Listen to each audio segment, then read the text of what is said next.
everybody, it's your hospitality friend Len here, and I want to talk to you today a little bit about how you can leverage technology in order to help you save money and actually maybe even put some of those profits back in your pocket. But I can't do it alone. That'd be silly. So I got two amazing people with us today. I got the incredible Charles Oswald, CEO of Aperture Hotels, our friend Ryan Zaucha, Director of Strategic Partnerships at Reeco, where I happen to be an advisory board member. Gentlemen, thank you guys so much for being here. I really appreciate it. Charles, we're looking at a time where we're trying to figure out how to control costs. How are you thinking about like AI to help you here save what you're spending every single day at your portfolio hotels?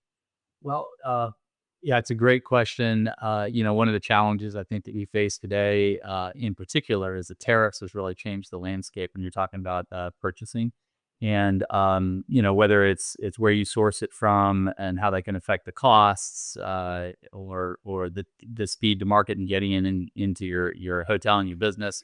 There's a real issue there, and so I suspect that AI probably has some solutions that we need to tap into to help us solve that problem and create like an optimal basket when we're purchasing. And that's something that we're actually looking for right now is some better solutions to help us get there. That's interesting. Ryan, speaking of baskets, maybe shopping baskets, you guys are living and breathing this every single day. In fact, it's really surprising me about how far ahead of this AI curve you guys are. How are you thinking about helping hoteliers utilize your systems in order to save money? Yeah, it's an exciting time, Glenn. And just having come over from the other side of GPO organizations and distribution, it's nice to approach this with a fresh set of eyes. And what has become really important is an agnostic technology platform, right? Because every management company is different and different in their needs, their regionality, their portfolio, and really being to understand what they need. They're going to select partners, their GPOs, their broadliners, and really technology can help break down those legacy silos and connect them from one. Charles, you're right. The future is live data. No longer those hindsight reports that we get quarterly. We need to understand them live, and as that purchase is being made. And that's Right. So Charles, you're not like looking back and going, oh, well, 3 months ago we did this, so we should do this now because there are so many variables. Plus, let me kick in. I'm standing here, not in front of one of your Hotel Indigo properties, but you have hotels with numerous hotel company brands as well. That's right. That's right.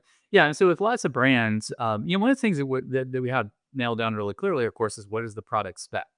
So whether we're talking about amenities or we're talking about food and beverage items, you have this clearly identified spec that's so important. Now, where you get that thing, that burger, that cranberry juice, or whatever it is, probably doesn't matter too much, as long as it meets that spec. It's the thing that we were looking for, and I guess what would be helpful in where we hope the market's going is that these systems will help us kind of cut through the noise and find the best priced spec that's available when you need it, to fill your needs, and kind of sort of an easy button, if you will. Make your shopping list, hit the button, and it all shows up at your backyard door when you need it. That it all sort of fits into your accounting system and payment processes and all that kind of stuff as well. So that's really what I think our industry needs, and what I understand some companies are on the precipice or be creating, and what'll be really important to help us be successful. And on the Yeah. back side of that, I guess the look back should be, what did we do? Was it optimal? And how can we measure that success? And hey, if we had made our purchase, that shopping basket optimally, how much money could we have saved versus what we actually did, and sort of scorecard that and benchmark ourselves against something. Right. That's Ryan. That's kind of why I love what you folks are doing, because you're giving everybody a 360-degree view that allows them at the hotel level, if they want, make the best possible decisions for their property. So really, it's about figuring out the best place in order to reduce food costs. How does that work with you guys, and how do you keep it, as he says, the easy button? Right. So, this is an exciting time where technology is evolving so quick, but more importantly, the industry is shifting from a siloed focus to really curating what your management group needs, because everybody's needing that separate thing. My mind goes to a conversation with one of your peers. We were on a conversation with last week, Charles, and the interesting feedback we had is, well, we understand our GPO compliance, we understand what our broadliner wants us to do for drop sizes, but we have so many other direct agreements and partnerships. And what we really need to do is tie everything together, our curated program, and you tell me how our end users are purchasing on our platform. So ultimately, my mind goes to when the end user is shopping, we want to be able to show the Aperture scorecard. And oh, by the way, the scorecard can be have limits to it so that the end user may not be able to purchase if they haven't reached a certain level. Or maybe it's open and it's just data gathering, but if it's below a certain threshold, it's going to alert their GM or the regional manager. So what we're trying to do is just open up the visibility and keep that data at your finger. Yeah, and I think what you just brought up is yeah, part of this challenge where technology could help us move forward is there's some math involved there, right? So if your GPO says that hit this purchasing threshold based off this drop size and this number of drops per week, you're going to be in this discount basket, and that's the way that works. And then we go out there, we hit the easy button, and it gives us the optimal pricing, and it takes some of that spend outside of there. But then on the backside, we end up getting a lower discount because we now didn't meet those drop size thresholds, and you know what I'm talking about. Then we created a new problem, right? So it's a little bit of a circular formula, and I think that's the sort of math and the technology where technology can help us, so that general managers aren't desk jockeys. They can get out there and meet with their teams and with their guests, and not sit there trying to do the math and figure out, am I going to lose a 1% discount because I made the wrong purchases from the wrong place. No, I couldn't agree more. And really, that's our focal point over here is, yes, we're going to be able to provide the 10,000 purview for your regional managers, for your GMs, but we're also trying to affect the way that the end user is purchasing to stay on your program. Further than that is it's beyond purchasing, right? It's also because we're through an agnostic tech connecting all the silos, Hmm. we want to make sure that these purchases are pre-coded. Maybe they're pre-allocated. It's a case of water. 12 bottles were purchased for the front desk, but 12's going back to housekeeping. So through our technology, we're able to pre-code and enters the system in the correct manner.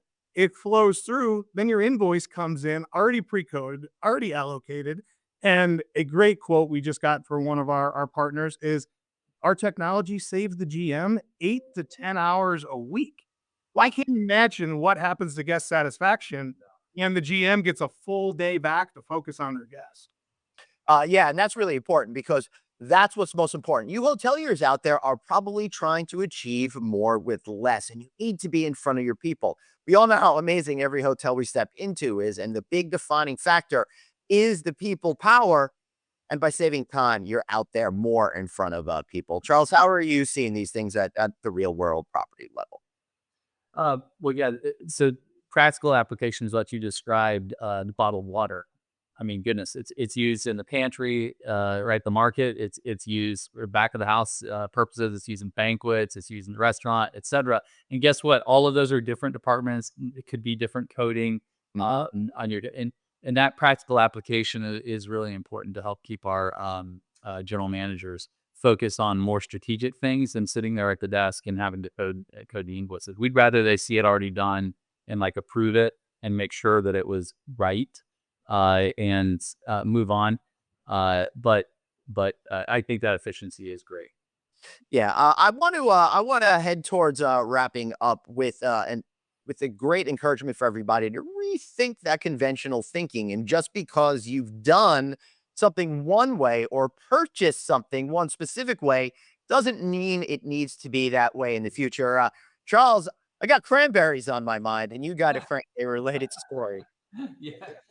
Yeah, like, so in one example, we went back and we had come up with a solution for optimal purchasing, and I wanted an optimal spend report, and I wanted to know if we had done exactly as systems had guided us and the information we had received, how would we have performed versus how we actually did. And so we went back, and I remember one property in particular stands out to me. Yeah. A couple hundred keys, high volume, comp breakfast. They had a bunch of cranberry juice. And it turns out that if for the last year, if we had just followed the guidance, not done the same thing we always did, but we had gone with the optimal purchase, you would save $5,000. Like, that's a lot of money for a really simple product that's used in a high volume at a location like this. And we could have put that money towards some other purpose. So while we're sitting here trying to figure out how to skimp and save on labor and every last dollar there, and we were overspending on cranberry, doggone it. How frustrating was that? Well, the good news is, Charles, you found it and that problem didn't continue. And that's what technology is going to allow smart hoteliers out there to do. Find all those little secret treasures out there that you didn't even know were buried in the numbers. They'll rise to the surface. And not only will you have more time to spend, but it looks like, Ryan, you're going to get more money in your pocket too. Right? Yeah. So, Ryan, any final thoughts? I think my final thought goes to a quote that Charles and I mutual friend Bill told me, or Paul rather, told me going into this conversation. And it's just that technology shouldn't be just something else that we do. Right. It should be there to help change the way that we behave and help us. And I think hopefully I got that quote right, Charles. But I'll hand it back to you for final thought. Not another thing to do, but a better way of doing things, right? I mean, whether we're talking about technology or people or you and I or our business models, all of this, I think, should be here to, it's all about solving problems and adding value. And this is a great example, I guess, of where technology accomplishes this. Charles, yeah, guys, I'll tell you one of the things that I find amazing, and I've said this plenty on stage, probably on the mic, is that whenever we think the hotel industry is maxed out, like we can't make any more profits, we're going to get squeezed. Technology seems to blow open the doors for reinvention of all of our systems that yield a complete change in the way we're doing things. That's one of the things that Reeco out there is doing. Ryan, how can we learn more about Reeco and where can we find you? Yeah, please head over to our website at reeco.com and reach out to myself and any of my great team members. We really look forward to speaking with you and understanding your individual needs. Great. And Charles, how's life over at Aperture going? And how can we learn more about you guys? Oh, fantastic. www.aperturehotels.com. And life is good, growing steady, and great things to come. Well, you're doing a great job. I see you go in there and you solve a lot of problems immediately. And we need more of that. And I know you guys need to get your problem solved. So please check out Reeco. Thank you so much. Please like, share, and subscribe this video. All of that kind of good stuff. We'll see you right next time on No Vacancy.